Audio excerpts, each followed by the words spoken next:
Kalau pengen diperlakukan baik oleh anak kita, maka perlakukanlah dengan baik kedua siapa? Orang tua kita. Terus bagaimana mendidik anak biar baik? Satu, yang paling utama, perhatikan sholat 5 waktu. Bu, Pak, kalau punya anak ama sembayang itu rada males, jangan anteng. Jangan apa? Anteng. Anak 7 tahun itu diperintahkan sholat, merintahnya wajib, walaupun sholatnya belum apa? Wajib. Tapi merintah sholat apa? Wajib. Jadi yang punya anak 7 tahun, kalau misalnya subuh nggak bangun, siram. Tapi tentunya jangan langsung disiram. Bangunin dulu, ini ujung-ujung diambil air apa? Seember, lag-lagapan bocah. Dibangunin sekali, 2 kali, pelan-pelan, pakai suara, pakai tangan, pakai sapu. Masih nggak bangun juga apa? Siram. Iya, jepret. Gitu. Dicepretin air, maksudnya bukan disiram di banjur, dicepretin. Biar apa? Bangun. Yang saya perhatikan, anak-anak itu akan rajin sholat kalau bapaknya rajin sholat. Dah gampang. Kalau bapaknya rajin ke masjid, anaknya pasti ngikutin. Kemana? Ke masjid. Bapaknya rajin ke musola, maka anaknya juga akan mudah melangkahkan kakinya kemana? Ke musola. Saya mah husnuzon, Bu. Kalau ada wali santri Hanan, jarang kelihatan di mana? Di masjid. Sehusnuzon saya adalah, oh itu sholatnya di mana? Di musola. Itu kalau maghrib, isya atau apa? Subuh. Kalau zuhur sama asar, husnuzon saya masih di mana? PT. Nah, gitu aja. Enggak, saya enggak seuzonin. Jadi insya Allah semuanya rajin ke masjid, rajin kemana? Ke musola. Ya, mudah-mudahan husnuzon saya menjadi doa. Ya. Mulai hari ini apa yang kita sampaikan di sini dapat berkah dan membangkitkan semangat. Karena kita pengen punya anak rajin sholat. Kira-kira kalau anaknya ninggalin sholat, hati gimana, Bu? Punya anak nih, anteng gitu, zohor lewat, asar lewat, maghrib, isya, apalagi subuh. Ya. Orang tuanya anteng, anaknya udah 7 tahun, 10 tahun, nggak diapain? Nggak disuruh-suruh sholat. Nah, ini harus diperhatikan dengan baik. Silakan Bu masuk. Ya. Ini dengan keterbatasan tempat, ya. Silakan. Mudah-mudahan bisa dinikmati. Jadi yang pertama harus diperhatikan kalau punya anak ingin berbakti apanya, Bu? Sholat. Kalau pengen punya anak rajin sholat, syarat utamanya apa? Suaminya harus rajin sholat. Ya. Jadi Ibu kalau punya suami sholatnya di rumah, bilang, Bang, sholatnya jangan pakai sarung, jangan pakai apa? Baju koko. Pakai apa? Mukena. Nah. Nih Bang, kalau sholatnya di rumah pakainya apa? Mukena. Laki-laki mah sholatnya kudu di mana? Masjid. Gitu. Ya. Yang pertama harus rajin sholat. Ya pastikan anak kita adalah anak-anak yang orang-orang yang senantiasa mendirikan sholat 5 waktu. Oleh karena itu dimulai dari kedua orang tuanya. Yang kedua, kalau ingin punya anak yang berbakti, maka tanamkan ilmu agama mulai sejak dini. Ya, pastikan yang pertama bisa baca Al-Quran. Bersyukur Bu, di RT 11 di sini nggak cuma satu, ada Al-Islamiyah tempat ngaji. Ada apa lagi? Ada di Hanan, ada di musola. Masih ada nggak di musola? Masih ada di musola. Apa namanya? Bidayatul Hidayah. Alhamdulillah, mau ngaji di mana aja silahkan. Yang penting anak kita sejak dini udah tahu apa kitab sucinya dan bagaimana cara membacanya. Karena itu yang akan menjadi modal kita nanti pada saat kita kembali kepada Allah. Anak kita kalau pinter baca Qur'annya, setiap habis sholat 5 waktu kita sudah meninggal, masuk ke dalam apa? Kubur. Anak kita misalnya nih Krisna tumbuh jadi anak yang solihin solihat. Iya, anak solihin kok solihat sih? Solihin, anak yang soleh, pinter ngajinya. Alhamdulillah udah lagi berjuang di surat Al-Muddatsir ya. Al-Muddatsir. Dibilang sama saya targetnya pulang surat apa? Al-Muddatsir. Apa? Al-Mursalat. Jadi kalau Al-Mursalatnya kagak beres teh nggak boleh liburan. Nah. Kita harus pasang apa? Target. Misalnya emaknya meninggal, dimasukin ke dalam apa? Kubur sendirian. Kira-kira kalau orang dia udah dikuburin bisa baca Quran nggak? Enggak.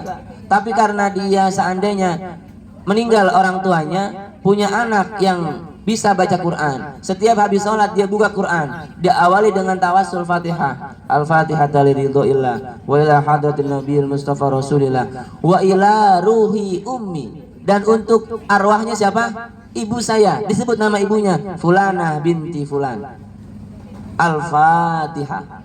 Sehari berapa kali sholat? 5 kali. Si teteh meninggal, anteng teh di kuburan, sehari berapa kali dapat paket? 5 kali, dikit-dikit paket. Fatihah datang jublek. Besok-besok apa lagi? Habis subuh, biasanya kalau habis subuh nggak Fatihah doang, murojaah. Kalau paling minimal 1/4 juz murojaah. Iya, jadi kirimannya bukan cuma Fatihah, sama juz 30 makto 1. Paketnya apa? Gede. Jadi nanti kalau di akhirat, di dalam kubur, ibu-ibu ada yang nanti di sana katakan berebut paket, itu berarti anaknya jarang ngirimin paket.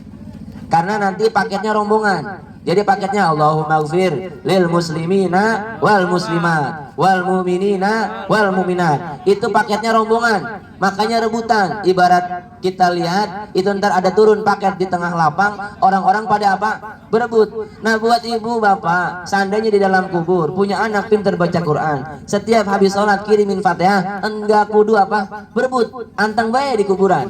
Karena paketnya apa? Nyamperin. Mau enggak? Mau nggak? Kalau mau mati dulu. Bang Baka ya. Setelah umurnya panjang. Mau berapa Bu? 50? 100. Kurang 70? Ya, selain umurnya panjang lah. Ya. Panjang, berkah, mati husnul khotimah.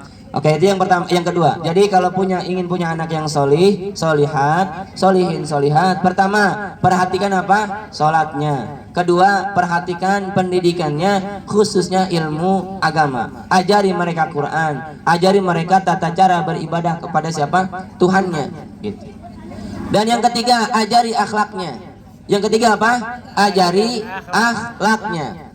Tanamkan kepada anak-anak kita akhlak yang apa? Yang baik, ya. Oleh karena itu kita tekankan di sini anak-anak kita itu sayang sama temannya, hormat sama yang tua, dan terlebih lagi kepada kedua orang tuanya. Ya. Sayang sama teman artinya apa? Kalau temannya kayak tadi semalam Ustadz Dede ngaji ngasih tahu kita, apa kata beliau? Kalau ada orang-orang yang bukan beriman, ciri-ciri orang kafir kata Ustadz Dede apa semalam? Masih ingat gak Mas Adi? Kalau lihat orang senang dia apa? Susah. Kalau lihat orang susah dia apa? Senang. Nah, itu ciri-ciri orang apa? Kafir. Mudah-mudahan kita nggak kayak gitu. Kita harus ajarin anak-anak kita untuk bersyukur atas nikmat yang diterima oleh dirinya dan nikmat yang diterima oleh siapa? Temannya, orang lain. Ya. Itu perjuangan Bu. Bu, dapat nikmat, enak nggak? Ngucapnya apa? Alhamdulillah. Tapi kalau kita lihat orang lain dapat nikmat, kira-kira hati kita gimana? Makanya belajar kita juga bersyukur atas nikmat yang diterima oleh siapa? Orang lain. Itu akhlak yang akan kita tanamkan kepada siapa? Anak-anak kita semua. Dan mudah-mudahan anak-anak kita semua, khususnya Ananda Fahmi Agustian, tumbuh menjadi anak yang apa? Soleh. Anak yang solihin solihat, anak-anak kita semua, orang-orang yang dititipi di dalam hatinya Al-Quranul Karim, ilmu-ilmu agama, tumbuh menjadi anak-anak yang berbakti kepada kedua orang tuanya, anak-anak yang berakhlak mulia. Amin ya rabbal alamin. Baik, saya tutup dengan pantun. Udah ya Bu, paham ya? Mudah-mudahan semuanya jadi anak solihin solihat. Amin. Kalau pengen punya anak solihin solihat, pastikan kita jadi anak yang solihin solihat. Nah, segitu sederhananya hidup yang Allah ajarkan kepada kita. Dan jangan pernah kita punya perasaan iri, dengki sama siapa? Orang lain. Teman kita, keluarga kita yang lain, tetangga kita. Karena rezeki itu sudah apa? Ditulis. Ya, sudah diapain? Ditulis. Ini saya ingetin lagi nih, pengajian hari Kamis. Waktu Abi pertama kali ngisi, belajar tentang apa? Rabbana atina, bukan, ketahuan gak ngaji. Oh, Allahumma barik lana fima razaqtana wa qina adzabannar. Ini yang kebetulan gak ngaji saya kasih tahu. Ini ulangan siaran ulang. Ya, siaran apa? Ulang. Kalau itu doa apa tadi? Makan. Bukan. Kalau kata Haura itu doa ketemu setan. Wah. Allahumma barik lana fima razaqtana wa qina adzabannar. Jadi Bu, kalau ketemu setan kata yang ngajarin anak kecil, baca doa makan. Setannya pasti apa? Kabur. Nah, itu doa mau makan. Tapi diajarinnya keren banget sama Rasulullah. Allahumma, ya Allah, barik lana, berkahilah kami fima razaqtana, atas sesuatu yang sudah Kau tetapkan. Jadi bahasanya pakai apa? Sudah, atas rizki yang sudah Kau tetapkan untuk siapa? Kami. Berarti kalau sudah, rezeki kita udah ada atau belum? Udah. Udah. Jadi kalau rezekinya udah ada, kenapa harus apa? Khawatir. 50.000 tahun sebelum alam raya ini diciptakan, Bu, itu udah ketahuan Ahmad Yani jatah hidup di dunianya berapa ratus liter, berapa ratus gantang misalnya. Mang Jepri katakan jatah di dunia menghabiskan bakso 97 mangkok. Ini bakso ke 96 nih. Bisa. Tong makan mana? Sombong lagi. Alhamdulillah ya. Ya, udah ketahuan ini fulan nikahnya sama siapa, punya anak siapa. Udah ketahuan. Maksudnya udah ditulis sama Allah, cuman kita sebagai hamba Allah, sebagai orang Islam, hikmahnya takdir itu terhijab. Jadi menjalani hidup dengan apa? Tawakal. Oleh karena itu, biarlah ketika orang lain mendapatkan nikmat, kita syukur juga. Karena rezeki tidak akan pernah apa? Tertukar. Ya. Kita didik anak-anak kita jadi anak-anak yang seperti itu, punya akhlak yang baik kepada temannya, terlebih-lebih kepada orang tua dan juga kepada siapa? Guru-gurunya. Dah, itu aja Bu. Ikan cepat, ikan bagus, lebih cepat, lebih bagus. Soalnya ada yang udah WhatsAppan baik, Abi lama banget, katanya 10 menit. 10 menit pembukaannya. Ini baru isi, ntar penutupannya 30 menit. Ya, itu aja dari saya, mudah-mudahan bermanfaat. Dan para tamu undangan semoga diberikan keberkahan juga, nanti diberikan kelancaran ketika balik dari sini. Buat tuan rumah mudah-mudahan cuacanya bagus. Amen. Ya, bentar sampai selesai, tidak ada gangguan apapun. Insya Allah sih aman, karena tendanya udah dibacain Quran mulu nih saya lihat. Ya, tulisannya Baitul Mal lagi. Mudah-mudahan berkah. Enaknya kita di sini gitu, aman lah, ya, terkendali semua. Dan para tamu undangan, para wali santri semua yang hadir, mudah-mudahan senantiasa Allah berikan keberkahan hidupnya, murahkan rezekinya, dimudahkan semua urusannya, dan kita yang kumpul di sini nanti insya Allah di akhirat juga Allah kumpulkan di surganya Allah Subhanahu wa Ta'ala. Sebelum saya mengucapkan salam, sebagai renungan Bu, tadi kita lihat Fani baca Quran. Mana Pada Suki, dengerin. Jangan heran kalau nanti di akhirat lagi ngemper di pojokan, agak pede misalnya kan, tiba-tiba ada pengumuman, mana Bapak Dasuki? Ada siapa? Yang manggil bukan lagi RT, bukan lagi lurah, yang manggil langsung siapa? Allah Subhanahu wa Ta'ala. Dipanggil Pak, dipanggil. Kan kaget lah, kenapa saya dipanggil ya Rob? Langsung dipakein apa? Mahkota, dipakein jubah kebesaran, jubah kemuliaan. Kan kaget ini pada Suki sama Ibu Ami. Ini kok saya bisa begini? Kenapa? Karena kata Rasulullah, nanti di akhirat ya, orang yang anaknya, anaknya hafal Quran dan mengamalkan Al-Quran, orang tuanya dapat kemuliaan seperti itu. Ya, jadi jangan pernah kejar kemuliaan di dunia, di mata manusia. Itu semua tidak berarti apa-apa. Ya, kalau mau nih pakai cara saya. Orang mah kagak penting. Orang mau muji nggak penting. Orang mau menghina nggak penting. Yang penting adalah bagaimana kita mencari kemuliaan di hadapan Allah Subhanahu wa Ta'ala. Bukan di dunia, nanti di mana? Di akhirat. Gimana caranya? Kita kejar lewat siapa? Anak kita. Mungkin kalau ditanya Pada Suki bisa ngapal Quran nggak? Ya Abi, jangankan 130 juz, jangankan juz 30, kuliah ayyuhal kafirun juga kalau dibaca kagak beres-beres. Ayo, ada yang berani baca kuliah di sini saya tes saya. Ayo. Bang Jeb, Bang Ini saya upain kopi hitam nih. Jeb, Ustaz Jepre. Ya, Bu, nanti akan ada saatnya begitu. Makanya sekarang kalau anaknya rada rewel, itu perjuangan. Saya bilang sama anak-anak, lihat bagaimana perjuangan guru kita Abuya Asef Saifullah 7 tahun di negara orang. Jauh dari siapa? Orang tua. Sakit ampun-ampunan. Itu dia kalau belum tahu nih, Bu. Guru kita kenapa jadi begitu? Itu sehari tidur cuma berapa? 3 jam. Selama belajar di mana? Di Yaman. Emang gitu perjuangannya. Ini jangan anak cuman korengan dikit diajak pulang. Gatal dikit diajak pulang. Ntar punya anak cengeng. Mentalnya mental apa? Lemah. Biarin. Dia mau pesantren, dia mau jadi jauh dari siapa? Orang tua, dukung. Ini orang tuanya anaknya cengeng, orang tuanya juga apa? Cengeng. Udah ntar jadi keluarga yang apa? Cengeng. Gitu. Saya mau ngomong apa adanya aja udah. Biarin, emang begini. Makanya kalau pengen punya anak sukses, nih kayak bangku. Kakinya berapa kakinya? 4. Kalau kakinya 3 masih bisa berdiri? Masih. Kalau 2 jomplang sih ya.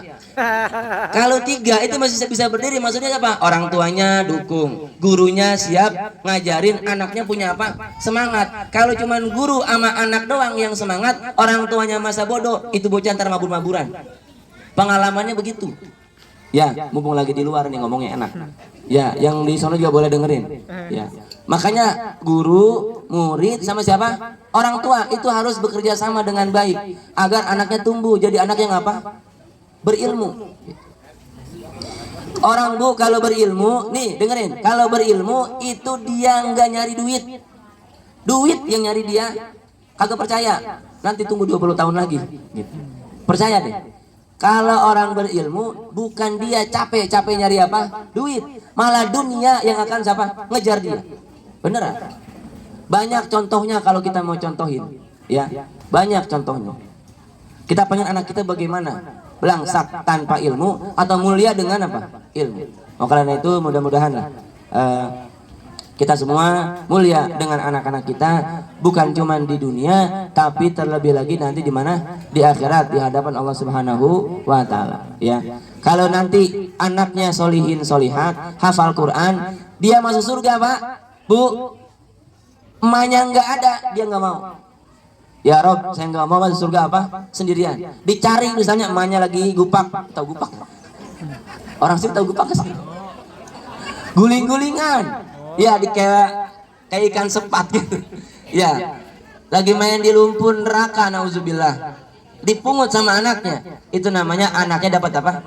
Mendapat syafaat dari siapa? Dari anak. Tapi insya Allah kalau dari masih sekarang kita perjuangkan anak kita jadi orang berilmu, insya Allah nggak sampai nyemplung. Udah diapain? Ditolongin sama anak-anak kita. Amin ya robbal alamin. Udah, pokoknya RT 11 khususnya Kampung Tegal Gede, jadikan anak-anak kita orang yang cinta Al-Quran, yang hafal Quran, yang faham isi Quran, mengamalkan apa yang ada di Quran, dan dia ngajarin sama orang-orang lain. Nggak mesti di sini, dia boleh ngajarin di Papua, dia boleh ngajarin di Australia, dia boleh ngajarin di New Zealand misalnya. Maka bermimpilah mudah-mudahan anak kita bisa menjadi orang-orang yang ahli Quran, yang berilmu. Itu saja, mohon maaf atas segala kekhilafan.